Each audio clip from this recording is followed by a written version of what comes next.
Ako po si George, operator po ng Smart 6 Feet 1 Head B ng Sauyo. Ito naman po ang printer head, cupping, head clean,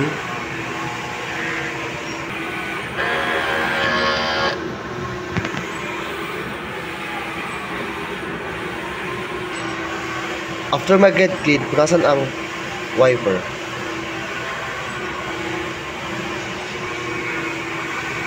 Nozzle test.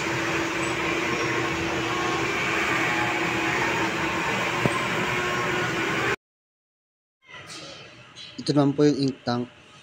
Nasa tamang level naman po. Ito naman po yung AVR. Ito naman po yung waste tank. Nabal na po siya last week. Ito naman po yung ICC profile. Ito po ang daily output record namin. Ito naman sa consumables.